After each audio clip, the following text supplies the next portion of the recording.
Assalamualaikum warahmatullahi wabarakatuh. Salam sejahtera bagi kita semua. Apa kabar anak-anakku? Meskipun kalian di rumah, tetap semangat, kita belajar dari rumah. Anak-anakku, pembelajaran kita kali ini adalah tentang cerpen. Cerpen termasuk cerita naratif fiksional, sama halnya dengan anekdot. Dalam pembelajaran cerpen kali ini kita akan membahas tentang fungsi cerpen, struktur cerpen, dan unsur-unsur pembangun cerpen. Fungsi cerita pendek. Teks cerita pendek termasuk ke dalam cerita atau naratif fiksional, seperti halnya anekdot. Keberadaannya lebih pada kepentingan memberi kesenangan untuk para pembacanya. Hal itu berbeda dengan teks faktual, seperti teks prosedur, laporan, eksplanasi, negosiasi. Meskipun demikian, cerita pendek juga memiliki nilai-nilai tertentu di balik kisah yang disajikan. Sebuah cerpen seringkali mengandung hikmah atau nilai yang bisa kita petik di balik perilaku tokoh ataupun di antara kejadian-kejadiannya. Hal ini karena cerpen tidak lepas dari nilai-nilai. Nilai agama, budaya, sosial, atau moral. Nilai agama ini berkaitan dengan perilaku benar atau salah dalam menjalankan aturan-aturan Tuhan. Nilai budaya berkaitan dengan pemikiran, kebiasaan, dan hasil karya cipta manusia.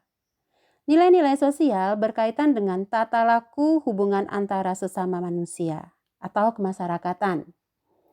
Nilai-nilai moral berkaitan dengan perbuatan baik atau buruk yang menjadi dasar kehidupan manusia dan masyarakat.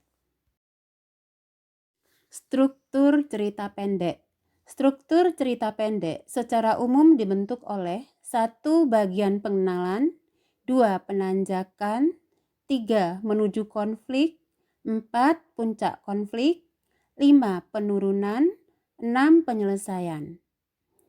Bagian-bagian itu ada juga yang menyebutnya dengan istilah abstrak, orientasi, komplikasi, evaluasi, resolusi, dan koda.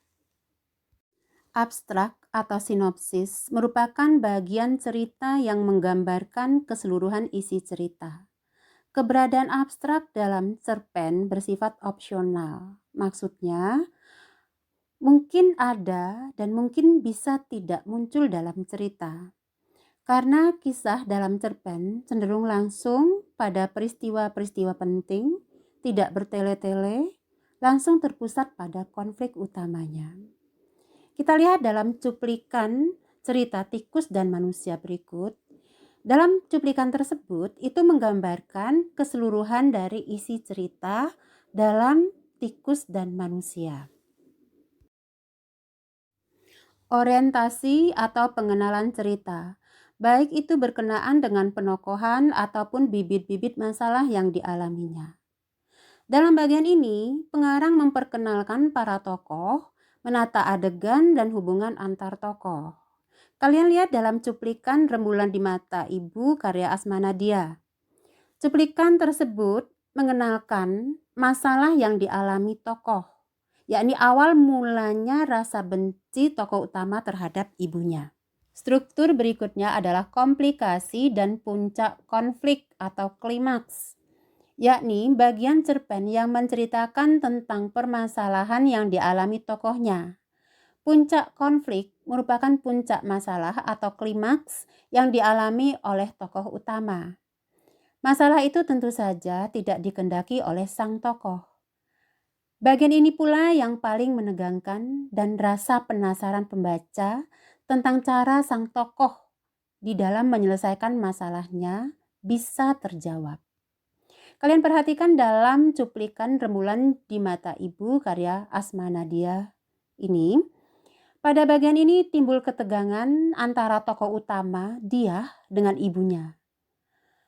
termasuk implikasinya pada pembaca, yaitu turut terlibat emosi dan penasaran terhadap tokoh ibu ini. Struktur berikutnya adalah evaluasi, yakni bagian yang menyatakan komentar pengarang atas peristiwa puncak yang telah diceritakannya.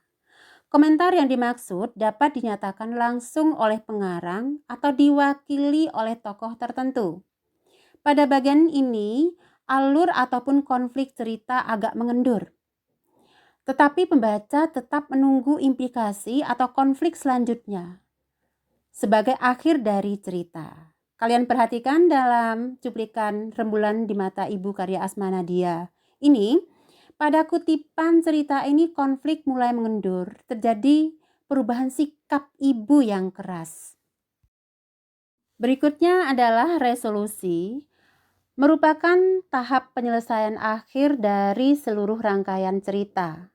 Bedanya dengan komplikasi, pada bagian ini ketegangan sudah mulai mereda. Kalian perhatikan cuplikan berikut. Pada cerita ini atau Rembulan di Mata Ibu karya Asma Nadia ini, tokoh ibu meminta maaf dan menjelaskan alasannya bersikap keras pada tokoh Diah. Tujuannya supaya si anak bisa menjadi sosok yang kuat. Di sini sudah mulai terjadi penyelesaian tentang permasalahan yang dialami oleh tokoh utama tadi. Struktur yang terakhir yakni koda. Koda merupakan komentar akhir terhadap keseluruhan isi cerita. Mungkin juga diisi dengan kesimpulan tentang hal-hal yang dialami tokoh utama kemudian. Sebagai akhir cerita, pada bagian ini berisi penjelasan tentang sikap ataupun nasib-nasib yang dialami tokohnya. Namun ada pula cerpen yang penyelesaian akhir ceritanya diserahkan kepada imaji pembaca. Jadi, akhir ceritanya ini dibiarkan menggantung tanpa ada penyelesaian. Koda ini dalam cerpen bersifat opsional, boleh ada, boleh juga tidak muncul dalam cerita. Perhatikan dalam cuplikan Rembulan di Mata Ibu karya Asma Nadia tersebut. Cerita ini diakhiri dengan penjelasan dan sikap tokoh di akhir cerita. Pada cerita ini, dia tidak lagi membenci ibunya. Unsur-unsur penting dalam cerita pendek. Unsur-unsur penting yang membangun cerita pendek itu ada dua. Yang pertama unsur intrinsik dan yang kedua unsur ekstrinsik. Unsur intrinsik yaitu unsur yang berada langsung pada cerpen itu sendiri atau unsur yang membangun cerpen atau cerita dari dalam. Unsur intrinsik terdiri atas tema, penokohan, plot atau alur cerita, amanat, latar atau setting, sudut pandang atau point of view. Unsur intrinsik yang pertama adalah tema. Tema adalah gagasan pokok yang mendasari sebuah cerita atau gagasan utama yang dikembangkan menjadi sebuah cerita. Tema kadang-kadang tidak demikian gamblang dikemukakan oleh pengarang dalam ceritanya atau tersirat dalam keseluruhan cerita. Sehingga untuk memahami tema cerita yang demikian itu tidak mudah. Untuk memahami tema, tidak hanya dengan cara memahami apa yang tersurat saja, tetapi memerlukan penalaran. Dalam cerita yang sudah kita bahas tadi, yakni Rembulan di Mata Ibu karya Asma Nadia, mengisahkan kasih sayang seorang ibu yang sesungguhnya, sehingga ia mendidik anaknya begitu keras supaya anaknya bisa melewati kerasnya kehidupan. Berarti tema dalam cerita itu adalah kasih sayang seorang ibu. Unsur yang kedua adalah penokohan. Dalam sebuah cerita pendek, pasti ada tokoh-tokoh ceritanya. Tokoh cerita itu dapat berupa manusia, binatang, tumbuh-tumbuhan, atau sesuatu yang dipersonifikasikan. Melalui tokoh-tokoh cerita itulah pengarang menyampaikan gagasan atau ide ceritanya, menyampaikan pesan atau amanatnya kepada pembaca atau masyarakat. Penggambaran watak tokoh atau karakter tokoh dapat dilakukan dengan cara yang pertama analitik melalui uraian pengarang secara langsung dalam cerita. Yang kedua, dramatik, secara tidak langsung. Pengarang menggambarkan tokoh cerita melalui dialog tokoh, tingkah laku tokoh, pikiran tokohnya, ataupun kehidupan sosial masyarakat tokoh tersebut. Yang ketiga, penggambaran watak tokoh tersebut juga dapat dilakukan secara analitik dan dramatik atau penggabungan keduanya. Dalam sebuah prosa fiksi ada tokoh protagonis, antagonis, dan tritagonis. Tokoh protagonis adalah tokoh yang membawakan ide cerita, sedangkan tokoh antagonis adalah tokoh yang menantang tokoh protagonis, sehingga terjadi konflik. Tokoh tritagonis adalah tokoh pelerai atau penengah yang membantu menyelesaikan konflik. Tokoh ini dalam cerita kadang-kadang ada, kadang-kadang tidak ada. Hal ini tergantung bagaimana pengarang menyelesaikan ceritanya. Dalam cerita yang kita bahas tadi, dia merupakan tokoh protagonis yang memiliki watak kuat, pendirian, dan mandiri. Ibu merupakan tokoh antagonis yang memiliki watak yang keras hati, tetapi sesungguhnya dia adalah seorang yang penyayang. Tokoh tritagonis dalam cerita tersebut adalah Laili yang merupakan sosok sahabat yang baik, tulus, dan bijaksana. Mbak Sri, seorang kakak yang perhatian dan bijaksana. Mbak Rahayu, seorang kakak yang bijaksana. Unsur yang berikutnya adalah plot atau alur cerita. Sebuah cerita dijalin dari peristiwa-peristiwa. Peristiwa-peristiwa itu disusun sedemikian rupa sehingga merupakan satu kesatuan yang dapat dan mudah diikuti oleh pembaca. Rangkaian peristiwa atau jalinan sebuah cerita disebut plot atau alur cerita atau jalan cerita. Alur cerita atau plot ada bermacam-macam. Berdasarkan kualitasnya, ada plot yang erat, ada plot yang renggang atau longgar. Cerita yang baik biasanya menggunakan plot erat atau rapat. Peristiwa-peristiwa yang terjalin merupakan satu kesatuan, tidak berdiri sendiri-sendiri. Berdasarkan waktunya, alur dapat dibedakan atas alur maju, alur mundur atau flashback, dan alur gabungan. Alur maju dimulai dari masa kini ke masa yang akan datang.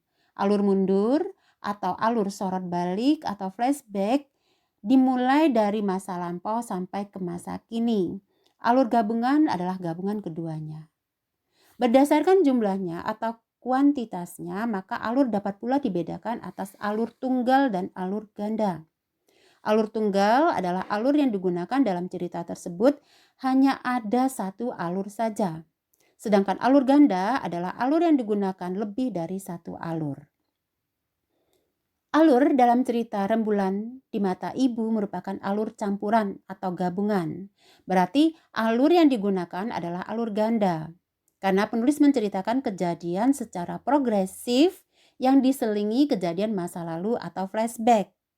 Dalam cerita ini penulis menceritakan suatu kejadian dengan kejadian yang lain menggunakan alur erat.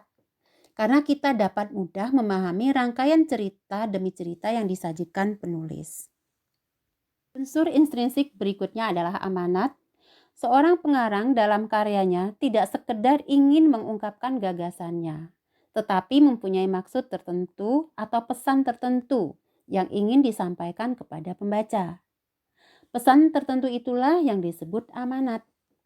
Jadi, persoalan pokok atau tema yang dikemukakan tidaklah diceritakan begitu saja menurut apa adanya, tetapi diolah dengan daya imajinasi pengarang, diberi penafsiran menurut pandangan hidup dan cita-cita si pengarang.